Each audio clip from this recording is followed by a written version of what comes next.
ہم وہی کہیں گے جو ہمارا دین ہم کو بتاتا ہے، عمل کرو تو تمہارا بھلا ہے۔ السلام علیکم ورحمۃ اللہ وبرکاتہ۔ الحمد للہ رب العالمین، والصلاة والسلام علی من کان نبیا وآدم بین الماء والطین، وعلى آلہ واصحابہ وازواجہ واہل بیتہ اجمعین، اما بعد فاعوذ باللہ من الشیطان الرجیم، بسم اللہ الرحمن الرحیم۔ انا انزلناہ فی لیلۃ مبارکۃ انا کنا منذرین فیہا یفرق کل امر حکیم۔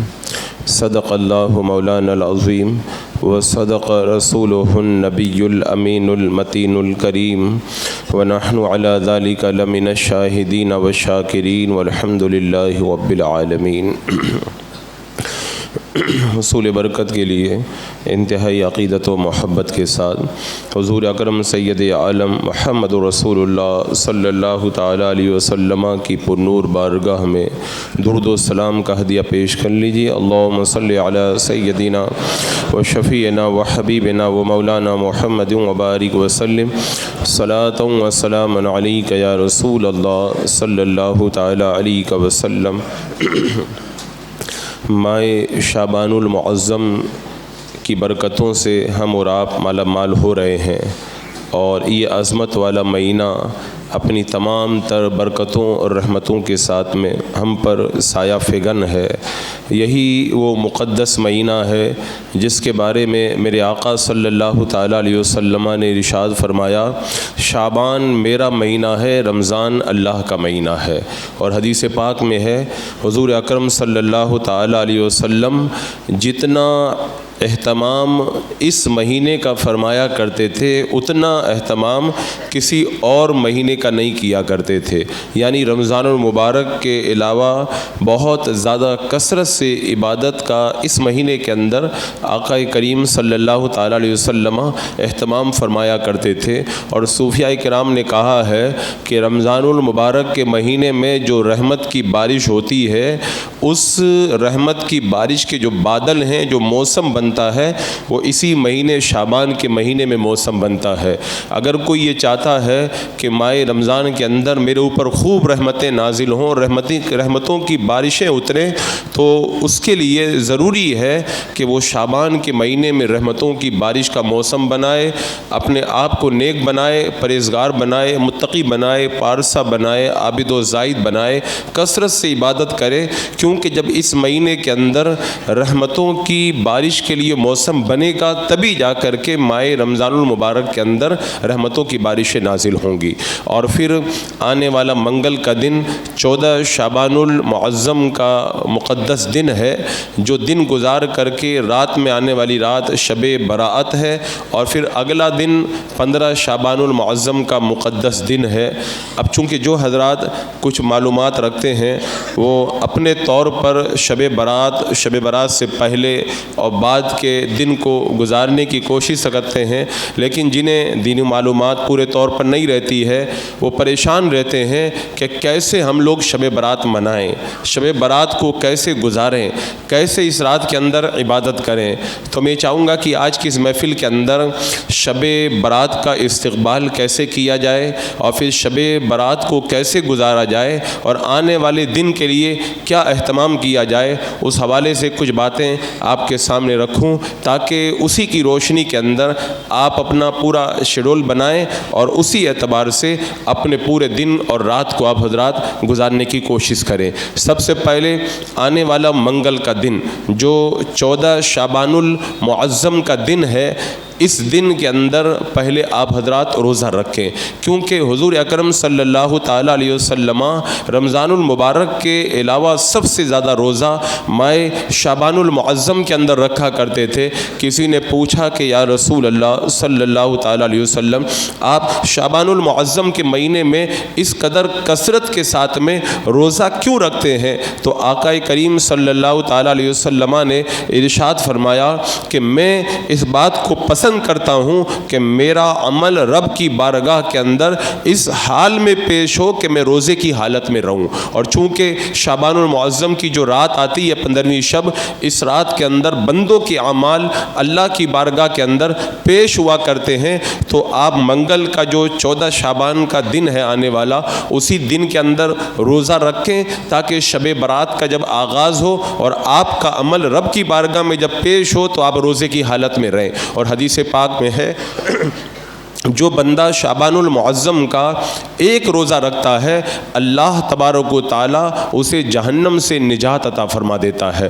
تو یہ ہمارے لیے بڑی سعادت مندی کی بات ہے کہ ہم لوگ سب سے پہلے اس کی تیاری یہ کریں کہ شب برات آنے سے پہلے 14 شعبان المعظم کو روزہ رکھ لیں. اس کے بعد میں پھر اس مقدس رات کا جو استقبال کرنا ہے، ہم نے بزرگوں سے سنا ہے کہ بزرگوں کا یہ طریقہ تھا کہ شب براءت جو سورج ڈوبنے کے بعد شروع ہوتی ہے، وہ عصر کے بعد ہی سے اس کی تیاری شروع کر دیتے تھے. اور تیاری کا ایک طریقہ بزرگوں کا یہ ہے کہ عصر کی نماز کے بعد یا سورج غروب ہونے سے پہلے وہ حضرات مسجد کے اندر جمع ہو جاتے تھے اور سب سے پہلے 40 مرتبہ لا حول ولا قوت الا باللہ العلی العظیم پڑھتے. اس کے بعد میں 100 مرتبہ آقا کریم صلی اللہ تعالیٰ علیہ وسلم پر درود پاک پڑھتے. تو یہ 40 مرتبہ لا حول پڑھنا اور 100 مرتبہ درود پاک پڑھنا یہ بزرگوں کا معمول ہے شب برات کا استقبال کرنے کے لیے.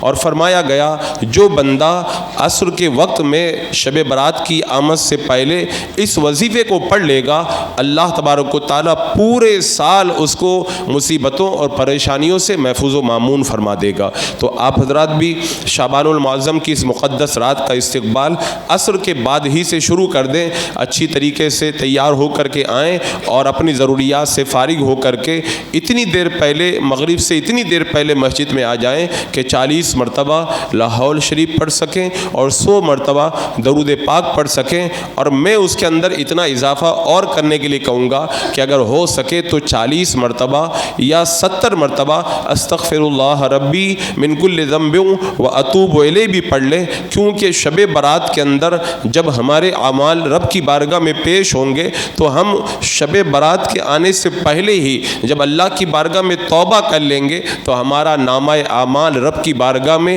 اس حال میں پیش ہوگا کہ اس کے اندر توبہ و استغفار شامل ہوگا. تو اللہ تبارک و تعالی ہمارے لیے مغفرت کا سامان پیدا فرما دے گا. تو یہ تو عصر کے بعد کا معاملہ ہوا. اس کے بعد میں جب سورج ڈوب جائے گا اور مغرب کی نماز ہوگی، اور آپ کو پتہ ہی ہے حدیث پاک میں نے کتنی مرتبہ آپ کے سامنے رکھی کہ جب 15ویں شعبان کے اندر سورج ڈوب جاتا ہے، سورج ڈوبنے سے لے کر کے صبح صادق تک اللہ کی رحمتیں آواز دیتی ہیں اور آسمان دنیا پر اللہ کی رحمتیں تجلی فرماتی ہیں. اور یہ کہا جاتا ہے کوئی مغفرت کا طلبگار میں اس کی مغفرت کر دوں، ہے کوئی کچھ مانگنے والا اس کو میں عطا کر دوں، ہے کوئی پریشانی کے اندر مبتلا اس کی پریشانی کو میں دور کر دوں، ہے کوئی رزق کو طلب کرنے والا اسے میں روزی عطا فرماؤں، ہے کوئی یعنی بار بار رب کی رحمتیں یہ صدا دیتی ہیں.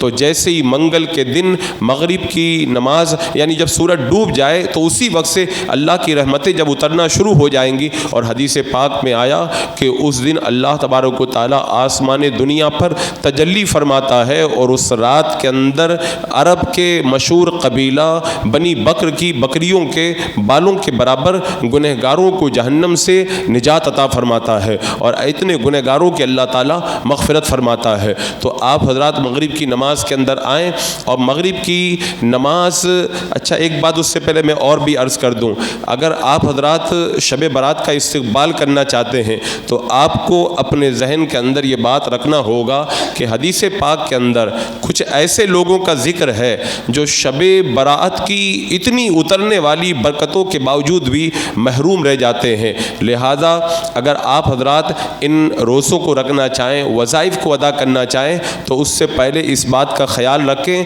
کہ حدیث پاک میں جن لوگوں کو اس رات کے اندر محروم قرار دیا ہے، اگر خدا نہ کرے ہم میں سے کوئی ایسا بندہ ہو تو شب برات کے آنے سے پہلے اپنے آپ کو ان چیزوں سے پاک صاف حساب کر لیں۔ جیسا کہ حدیث پاک میں فرمایا گیا اس رات کے اندر جو محروم رہتا ہے ان میں سے ایک تو وہ بندہ جو والدین کا نافرمان ہے، تو اگر کسی کے ماں باپ اس سے ناراض ہیں تو شب برات کے آنے سے پہلے اپنے والد محترم کو، اپنی والدہ محترمہ کو راضی کر لیں، چاہے معافی مانگ کر کے راضی کریں، اگر وہ آپ سے کچھ طلب کر رہے ہیں تو ان کو دے کر کے راضی کر لیں، اگر ابھی نہیں دے سکتے تو ان سے وعدہ کر لیں میں آپ کو یہ چیز دوں گا، اس طرح وعدہ کر کے ان کو راضی کر لیں، ان کے پاؤں پکڑ کے ان کو راضی کر لیں، کسی بھی طریقے سے آپ حضرات اپنے والدین کو راضی کر لیں، کیونکہ اگر آپ کے والدین آپ سے ناراض ہیں اور آپ ان کی نافرمانی کر چکے ہیں تو پھر شب برات کی برکتیں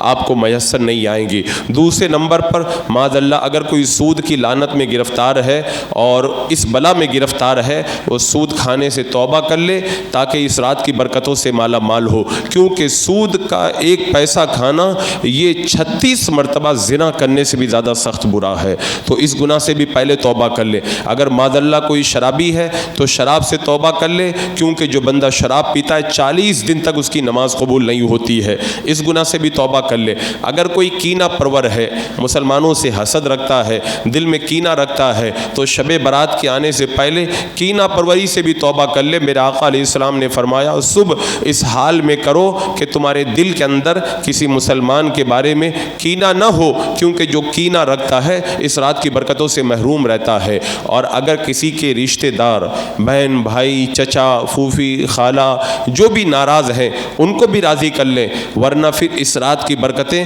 آپ کو نہیں ملیں گی۔ حدیث پاک میں آتا ہے اللہ تبارک و تعالیٰ کا فرمان ہے کہ جو رشتے کو توڑتا ہے اس کو میں توڑ دیتا ہوں، اور جو رشتے کو جوڑتا ہے اس کو میں جوڑ دیتا ہوں، اور رشتہ جو توڑتا ہے اس رات کی برکتوں سے وہ محروم رہ جاتا ہے۔ اسی طرح اور بھی کچھ ایسے لوگ ہیں جو اس رات کی برکتوں سے محروم رہتے ہیں، لہٰذا اگر آپ حضرات شب برات کی تیاری کرنا چاہتے ہیں، والدین کو راضی کریں، شراب پینے سے توبہ کریں، سود کھانے سے توبہ کریں، اور اگر جو ہے وہ کینہ آپ کے دل میں کسی کے بارے میں ہے کینہ پروری سے توبہ کریں، رشتے اگر آپ کے کٹے ہوئے ہیں رشتوں کو جوڑیں۔ اور ایک اور ضروری بات، اس رات کی برکتوں سے اگر مالا مال ہونا ہے، آپ کے ذمے اگر کسی کا حق باقی ہے اس کا حق ادا کر دیں، آپ کے ذمے اگر نماز قضا باقی ہے تو ان کو ادا کریں، اور اللہ کی بارگاہ کے اندر پہلے سے توبہ کر کے تیاری کر لیں۔ جب پورے طور پر آپ اس طریقے سے تیار ہو جائیں، پھر شب برات کی برکتوں کو لینے کے لیے رب کی بارگاہ میں حاضر ہوں گے تو اللہ تبارک و تعالیٰ اس رات کی برکتوں سے آپ کو مالا مال فرما دے گا۔ ایک بات اور یہ بھی یاد رکھیں، توبہ کا یہ مطلب نہیں ہے اے اللہ میں تیری بارگاہ میں توبہ کرتا ہوں، نہیں، توبہ کا مطلب یہ ہے کہ اگر کسی کا مال دبایا ہے تو اس کو مال بھی واپس کیا جائے، اگر کسی کا دل دکایا ہے اس سے معافی مانگی جائے، اگر نمازیں وغیرہ قضا ہیں ان کو ادا کیا جائے، اس کے بعد میں کہا جائے اللہ میں تیری بارگاہ کے اندر توبہ کرتا ہوں، یہ توبہ کا مطلب ہے۔ تو شب براءت کے آنے سے پہلے توبہ کر لیں، اور اس کے بعد جو میں نے بتایا روزہ رکھیں، اور پھر عصر کے بعد جو وظیفہ بتایا اسے پڑھیں، پھر مغرب کی نماز کے اندر حاضر ہوں۔ جب مغرب کی نماز مکمل ہو جائے اس کے بعد میں انشاءاللہ حسب دستور جو نوافل یہاں پر فردن ادا کیے جاتے ہیں ان کو ادا کیا جائے گا۔ یہاں پر بھی ایک بات ذہن میں رکھیں، میں جتنی بھی عبادت بتاؤں گا نفلی عبادت، یہ نفلی عبادت ان لوگوں کے لیے ہے جن کے ذمے کوئی فرض باقی نہیں ہے۔ اگر کسی کے ذمے فرض نماز یا کوئی فریضہ باقی ہے تو وہ نفل پڑھنے کے بجائے اپنے فرائض کو ادا کرے، اس لیے کہ فرض نماز ایک رکعت ادا کرنا کروڑوں نفل نماز پڑھنے سے زیادہ بہتر ہے۔ اور اگر کسی کے ذمے زکوٰۃ کا ایک پیسہ باقی ہے تو اپنی فرض زکوٰۃ کا 1 روپیہ دے دینا یہ اربوں خربوں نفلی صدقہ کرنے سے بھی زیادہ بہتر ہے، کیونکہ اللہ کی بارگاہ کے اندر جو فرض کی اہمیت ہے وہ کسی اور عبادت کی نہیں ہے۔ تو جو بھی میں ابھی بیان کروں گا یہ ان لوگوں کے لیے ہے جو نوافل ادا کرنا چاہتے ہیں، پہلے فرائض سے فارغ ہو چکے ہیں، لیکن اگر فرائض آپ کے ذمے باقی ہیں پہلے آپ فرائض ادا کریں، اور اگر فرائض مکمل ہیں تو پھر مغرب کی نماز کے بعد میں سب سے پہلے یہاں پر فراغت نماز کے بعد میں 6 رکعتیں حسب دستور پڑھی جائیں گی. یہ 2 رکعت کر کے 6 رکعتیں پڑھی جاتی ہیں اور ان کی نیت جیسے عام دنوں میں کرتے ہیں ویسے ہی کرنا ہے. 2 رکعت نماز نفل کی نیت اور جیسے اور دنوں میں نماز پڑھتے ہیں ایسے ہی پڑھنا ہے. فرق صرف اتنا ہے کہ 2 رکعت پڑھ کے جب آپ سلام پھیر دیں تو 1 مرتبہ سورہ یاسین پڑھنا ہے, پھر 2 رکعت پڑھ کے سلام پھیر دیں, پھر سورہ یاسین پڑھنا ہے, پھر 2 رکعت پڑھ کے سلام پھیر دیں, پھر سورہ یاسین پڑھنا ہے. اگر کسی کو سورہ یاسین یاد نہ ہو تو ہر 2 رکعت کے بعد میں وہ اگر چاہے تو 21 مرتبہ قل واللہ شریف پڑھ سکتا ہے. اور دوسری بات یہ ہے ہر 2 رکعت کے بعد میں اللہ کی بارگاہ میں دعا کرنی ہے. پہلے جب 2 رکعت پڑھیں گے 21 بار قل واللہ شریف پڑھ لیں گے, دعا کریں گے اللہ ان نماز کی برکت سے تو مجھے بھلائی کے ساتھ لمبی عمر عطا فرما. پھر 2 رکعت پڑھیں گے 21 مرتبہ قل واللہ شریف پڑھ لیں گے, اللہ کی بارگاہ میں دعا کریں گے اے اللہ اس نماز کی برکت سے تو مجھے بلاؤں سے محفوظ و مامون فرما. اس کے بعد میں پھر 2 رکعت پڑھیں گے اور پھر قل واللہ شریف سے فارغ ہو جائیں گے, پھر اللہ کی بارگاہ میں دعا کریں گے اے اللہ مجھے تو اس نماز کی برکت سے مخلوق کا محتاج مت بنا, اپنا محتاج بنا, یعنی تو اپنی بارگاہ سے مجھے خوب روزی عطا فرما. یہ اس طریقے سے 6 نمازیں جب ادا کر لیں گے اس کے بعد میں دعائے نصف شعبان انشاءاللہ ہم لوگ سب مل کر کے پڑھیں گے. پھر دعا ہوگی, آپ حضرات اپنی ضروریات سے فارغ ہو جائیں گے. اس کے بعد میں عشاء کی نماز کے اندر آپ حضرات حاضر ہوں گے.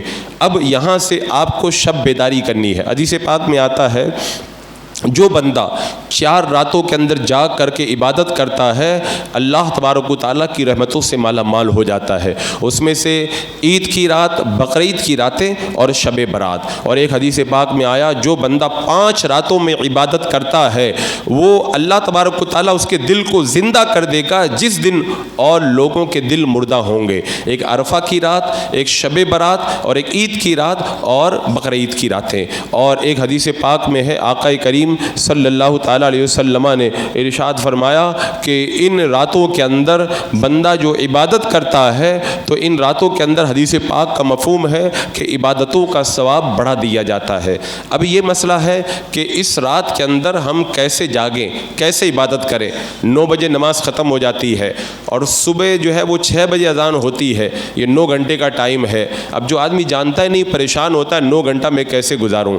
میں کہتا ہوں اگر دل لگا کے عبادت کرنے بیٹھ جاؤ نا 9 گھنٹہ کم پڑ جائے گا. دعا کرو کہ اللہ 9 گھنٹہ اور دے دے تاکہ میں تیری بارگاہ میں اور عبادت کروں. اب عبادت کا طریقہ کیا ہوگا؟ ایک تو بزرگوں کا معمول ہے آپ حضرات اس رات کے اندر غسل کر کے آئیں, کیونکہ شب برات کے اندر غسل کرنے کی حدیث پاک میں ترغیب دی ہے. اور بزرگوں نے فرمایا اگر ہو سکے تو 7 بیری کے پتے ابال کر کے اس پانی سے غسل کیا جائے تو اللہ تبارک و تعالیٰ جادو, آفتوں, بلاؤں سے سال بھر تک محفوظ رکھتا ہے. لیکن یہ بھی ایک بڑی مصیبت ہے کہ اگر کوئی مستحب کام لوگوں کو بتایا جائے تو اس کو ایسا ضروری سمجھ لیتے ہیں کہ بس یہی کرنا ہے, اور فرض کام بتایا جائے تو توجہ نہیں دیتے.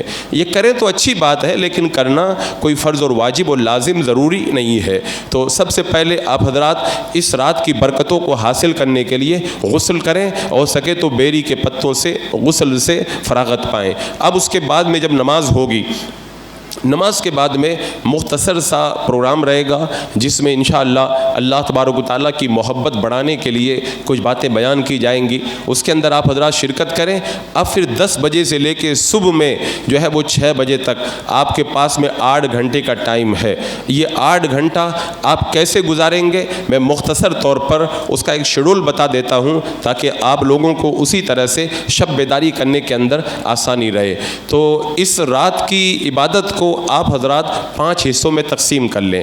ایک نوافل ادا کرنا, دوسرا قرآن مقدس کی تلاوت کرنا, تیسرا اوراد و وظائف پڑھنا, چوتھا دعا کرنا, اور 5واں اپنے مردوں کے لیے ایصال ثواب کرنا, قبروں کی زیارت کرنا.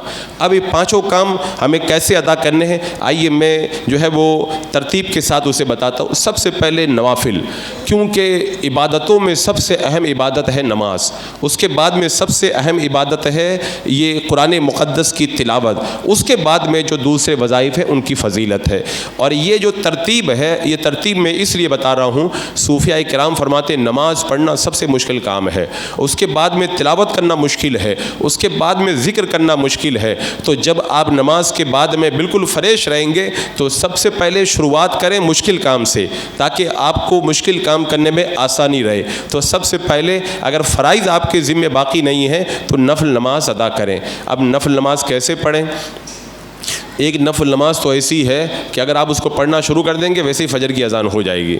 حدیث پاک میں اس کی بڑی فضیلت آئی ہے۔ حضرت حسن بصری رضی اللہ تعالیٰ عنہ فرماتے ہیں میں نے 30 صحابہ سے ملاقات کی، 30 صحابہ نے مجھ کو بتایا کہ یہ صلاۃ الخیر ہے، جو شب برات کے اندر اس نماز کو جو بندہ پڑھ لے گا اللہ تبارک و تعالیٰ اس کی طرف 70 مرتبہ رحمت کی نظر فرمائے گا، اور ہر مرتبہ جب اللہ تبارک و تعالیٰ نظر فرمائے گا تو ہر بار اللہ تبارک و تعالیٰ اس کی 70 حاجتوں کو پورا فرما دے گا، اور ان میں سب سے چھوٹی حاجت یہ ہے اللہ تعالیٰ اس کے گناہوں کو معاف فرما دے گا۔ اب آپ اندازہ لگائیں، ایک بار اللہ نظر فرمائے گا تو 70 ضرورتیں پوری ہو جائیں گی، اور 70 مرتبہ نظر کرم فرمائے گا، تو اتنا بڑا ثواب ہے تو کام تھوڑا مشکل تو ہوگا ہی۔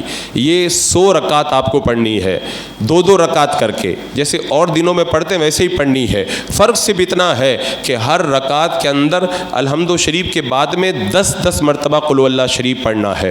تو جب 100 رکعت پڑھیں گے، ہر رکعت میں سورہ فاتحہ کے بعد میں 10 مرتبہ قل هو اللہ شریف پڑھیں گے تو یہ 1000 بار قل هو اللہ شریف پڑھنا ہو گیا۔ یہ نماز بہت فضیلت والی نماز ہے۔ اگر اللہ نے آپ کو ہمت دی ہے، آپ کے ٹانگوں میں پاؤں میں اگر طاقت ہے تو آپ اس نماز کو ادا کر کے شب برات کی برکتوں سے مالا مال ہو سکتے ہیں۔ اور اس کے علاوہ اگر کسی کے لیے نماز مشکل ہے تو اس سے آسان نماز نفل میں بتاتا ہوں۔ حضرت آقا کریم صلی اللہ تعالیٰ علیہ وسلم نے حضرت عباس رضی اللہ تعالیٰ عنہ سے فرمایا چچا کیا میں تمہیں ایسی نماز بتاؤں؟ حضرت عباس نے کہا کہ یا رسول اللہ ضرور مجھ کو بتائیں۔ میرا آقا علیہ الصلوۃ والسلام نے ارشاد فرمایا یہ ایسی نماز ہے کہ اگر اس نماز کو تم پڑھ لو گے اللہ تبارک و تعالیٰ تمہارے دانستہ گناہوں کو بھی معاف فرما دے گا، انجانے میں جو گناہ ہوئے ان کو بھی معاف فرما دے گا، چھپ کر جو گناہ کیے ان کو بھی معاف فرما دے گا، جو گناہ ظاہری طور پر کیے ان کو بھی معاف فرما دے گا، جو چھوٹے گناہ ہیں اللہ ان کو بھی معاف فرما دے گا، جو بڑے گناہ ہیں اللہ تبارک و تعالیٰ ان گناہوں کو بھی معاف فرما دے گا۔ یعنی آقا کریم صلی اللہ تعالیٰ علیہ وسلم نے اس نماز کی بڑی فضیلت فرمائی اور فرمایا اے عباس میرے چچا اگر ہو سکے تو اس نماز کو روزانہ پڑھو، اگر روزانہ نہیں پڑھ سکتے ہر جمعہ کو پڑھو، ہر جمعہ کو نہیں پڑھ سکتے سال میں ایک بار پڑھو، اور سال میں ایک بار نہیں پڑھ سکتے تو میرے چچا زندگی میں ایک بار یہ نماز ضرور پڑھ لینا۔ اس نماز کا نام ہے صلاۃ التسبیح۔ آپ اس رات کے اندر اس نماز کو ادا کریں۔ یہ نماز 4 رکعت جیسے آپ لوگ عصر اور عشاء سے پہلے پڑھتے ہیں ویسے ہی 4 رکعت پڑھنی ہے، کوئی فرق نہیں ہے۔ فرق صرف اتنا ہے آپ حضرات کو ایک تسبیح یاد کرنی ہے، سبحان اللہ والحمد للہ ولا الہ الا اللہ واللہ اکبر۔ سب حضرات پڑھیں سبحان اللہ والحمد للہ ولا الہ الا اللہ واللہ اکبر۔ یہ تسبیح آپ حضرات یاد کر لیں۔ 4 رکعتوں میں یہ تسبیح آپ کو جو ہے وہ 300 بار پڑھنی ہے، تو ایک رکعت میں 75 بار، تو 4 رکعت میں ہو جائے گی 300 بار۔ اب اس تسبیح کو 4 رکعتوں میں کیسے پڑھنا ہے؟ سب سے پہلے اللہ اکبر کہہ کر کے آپ حضرات نیت باندھیں، سبحانک اللہ پڑھیں، اس کے بعد میں یہ تسبیح 15 بار پڑھ لیں، الحمد شریف پڑھیں، پھر سورہ ملائیں، پھر اس تسبیح کو 10 بار پڑھ لیں، پھر رکوع میں جائیں سبحان ربی العظیم پڑھیں، اس تسبیح کو پھر 10 بار پڑھ لیں، سمیع اللہ لمن حمیدہ ربنا لک الحمد کہہ کر کے کھڑے ہوں، اس تسبیح کو پھر 10 بار پڑھ لیں، سجدے میں جائیں سبحان ربی الاعلیٰ پڑھیں، اس تسبیح کو پھر 10 بار پڑھ لیں، اللہ اکبر کہہ کر کے بیٹھ جائیں، پھر اس تسبیح کو 10 بار پڑھ لیں، پھر اللہ اکبر کہہ کر کے سجدے میں جائیں سبحان ربی الاعلیٰ پڑھیں، پھر اس تسبیح کو 10 بار پڑھ لیں۔ یہ 75 بار ہو گیا۔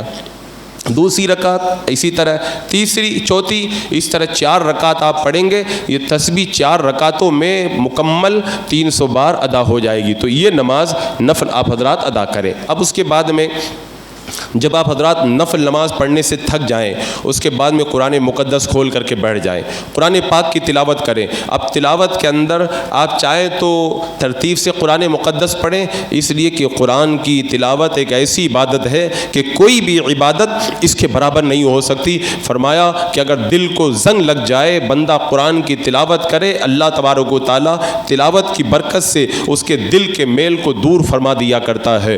اور فرمایا گیا کہ جو بندہ قرآن کی تلاوت کرے گا، جب قبر میں جائے گا، قبر میں گھبرائے گا تو قرآن اس کا دل بہلانے کے لیے آئے گا۔ میدان محشر میں جب پریشان ہوگا، اللہ کی بارگاہ میں قرآن مقدس اس کی شفاعت کے لیے آئے گا۔ اور قرآن مقدس کی تلاوت ایک ایسا وظیفہ ہے، فرمایا حضرت امام احمد بن حنبل رضی اللہ تعالیٰ عنہ نے، اللہ کا خواب میں دیدار ہوا، میں نے رب سے پوچھا مولا میں کیسے تیری بارگاہ میں تیرا قرب پا سکتا ہوں؟ رب نے فرمایا ابن حنبل اگر میری بارگاہ میں آنا چاہتے ہو تو قرآن کی تلاوت کرو، تم میری بارگاہ کے مقرب بن جاؤ گے۔ اور میرے آقا نے فرمایا جو ایک حرف پڑھتا ہے تلاوت کا، اللہ تعالیٰ قرآن مقدس کے ایک حرف کے بدلے اسے 10 نیکی عطا فرماتا ہے۔ تو آپ چاہیں تو ترتیب کے ساتھ قرآن مقدس کی تلاوت کریں، اور یا پھر سورہ یاسین پڑھیں بار بار، سورہ رحمان پڑھیں، سورہ تبارک الذی پڑھیں، سورہ حامیم سجدہ پڑھیں۔ جو سورہ حامیم سجدہ سورہ دخان پڑھتا ہے، حدیث پاک میں آیا وہ اس حال میں اڑتا ہے 70,000 فرشتے اس کے لیے مغفرت کی دعا کرتے رہتے ہیں۔ تو قرآن کی ہر سورت کی الگ فضیلت ہے، تو کسی بھی سورہ کی تلاوت کریں۔ جب آپ تلاوت سے تھک جائیں اس کے بعد میں تیسرے نمبر پر آپ حضرات ذکر کے اندر مگن ہو جائیں۔ ذکر کیسے کریں؟ تو ذکر کے اندر سب سے افضل ذکر جو ہے، افضل الذکر لا الہ الا اللہ۔ میرا آقا علیہ السلام نے فرمایا سب سے بہتر ذکر ہے لا الہ الا اللہ محمد رسول اللہ۔ تو آپ اس کو پڑھیں۔ فرمایا دل میں اگر زنگ لگ جائے تو یہ کلمہ دل کے میل کو دور کر دیتا ہے۔ حضرت موسیٰ علیہ السلام نے کہا تھا مولا مجھے کوئی وظیفہ بتا دے، اللہ تبارک و تعالیٰ نے یہی کلمہ وظیفہ بتایا۔ موسیٰ علیہ السلام نے کہا مولا یہ تو سب پڑھتے ہیں۔ رب نے فرمایا موسیٰ اگر ایک پلڑے کے اندر 7 آسمان اور 7 زمینوں کو رکھ دیا جائے اور دوسرے پلڑے کے اندر اس کلمہ شریف کو رکھ دیا جائے تو اس کا وزن اتنا زیادہ ہے 7 آسمان اور زمین ہلکے پڑ جائیں گے، یہ کلمہ ان کے اوپر بھاری پڑ جائے گا۔ اور یہ ایسا وظیفہ ہے کہ جو بندہ اس کو پڑھے، ایک حدیث پاک کے اندر آیا میدان قیامت میں بندہ گناہوں کے 99 دفتر لے کر کے آئے گا۔ جب جہنم میں جانے والا ہوگا اللہ تبارک و تعالیٰ ایک پرچی دے گا کہ اس کو لے جا کر کے وزن کرا۔ بندہ جب اس کو وزن کرائے گا گناہوں کے 99 دفتر ہلکے پڑ جائیں گے اور وہ ایک پرچی بھاری پڑ جائے گی۔ اللہ تعالیٰ فرمائے گا جنت میں لے جاؤ۔ اب وہ بندہ اس پرچی کو کھول کے پڑھے گا، اس میں لکھا ہوگا لا الہ الا اللہ محمد رسول اللہ۔ تو یہ اتنا بہتر وظیفہ ہے۔ فرمایا گیا جو 1,00,000 مرتبہ کلمہ شریف پڑھ کے کسی ایسے کو بخش دے جو جہنم میں جانے والا ہے، اللہ تعالیٰ اس کو جنتی بنا دیتا ہے۔ تو آج کی رات میں آپ حضرات شروعات کریں اس مقدس آنے والی رات میں، اور 1,00,000 مرتبہ کلمہ کا اپنا ٹارگیٹ بنا لیں۔ رات میں آپ 1000 پڑھیں، 2000 پڑھیں، اور عید کا چاند نظر آنے تک 1000 بار پورا کلمہ شریف پڑھ لیں۔ تو مرنے کے بعد یہی کلمہ آپ کو جنت میں لے جائے گا۔ پھر اس کے بعد میں جب کلمہ شریف پڑھ لیں تو درود پاک پڑھیں۔ اب درود پاک کی فضیلت مجھے الگ سے بتانے کی ضرورت نہیں ہے، سب فکس کر لیں مجھے 1000 بار کلمہ شریف پڑھنا ہے، 500 بار درود پاک پڑھنا ہے۔ درود پاک تو ایسا وظیفہ میرے آقا نے بتایا نا، جو پورا وقت درود پاک میں دیتا ہے اللہ اس کے سارے کام بنا دیتا ہے، ساری ضرورتیں اس کی پوری فرما دیتا ہے۔ اور جو اگر روزی سے پریشان ہو اللہ اس کو اتنی روزی دیتا ہے کہ بندہ سمجھ بھی نہیں پاتا ہے۔ تو درود پاک کا وظیفہ پڑھنا شروع کر دیں۔ اس کے بعد میں استغفار کے اندر مگن ہو جائیں، 100 بار 200 بار 300 بار یا 500 بار استغفار کریں۔ میرے آقا صلی اللہ تعالیٰ علیہ وسلم فرماتے ہیں میں خود روزانہ دن کے اندر 70 مرتبہ استغفار کرتا ہوں۔ میرے آقا علیہ السلام گناہ نہیں کرتے، لیکن امت کی تعلیم کے لیے آپ فرماتے میں روزانہ 70 مرتبہ استغفار کرتا ہوں۔ اور فرمایا کہ جو بندہ کثرت سے استغفار کرتا ہے اللہ تبارک و تعالیٰ اس کے غموں کو دور کر دے گا، اس کی مصیبتوں کو دور کر دے گا، اللہ اسے وہاں سے روزی دے گا جہاں سے بندہ گمان بھی نہیں کر سکتا ہے۔ حضرت حسن بصری رضی اللہ تعالیٰ عنہ کے پاس ایک بندہ آیا کہ اولاد نہیں ہوتی، فرمایا استغفار کرو۔ دوسرا آیا کہنے لگا کہ کھیتی باڑی نہیں ہوتی، فرمایا استغفار کرو۔ تیسرا آیا روزی کے اندر تنگی ہے، فرمایا استغفار کرو۔ چوتھا آیا کہ اولاد نہیں ہوتی، فرمایا استغفار کرو۔ کسی نے کہا کہ یہ پریشان ہے آپ سب کو استغفار بتا رہے ہیں، کہا میں نہیں بتا رہا، خود اللہ تبارک و تعالیٰ نے بتایا ہے۔ اللہ تبارک و تعالیٰ قرآن پاک میں فرماتا ہے فَقُلْتُ اسْتَغْفِرُوا رَبَّكُمْ إِنَّهُ كَانَ غَفَّارًا يُرْسِلِ السَّمَاءَ عَلَيْكُمْ مِدْرَارًا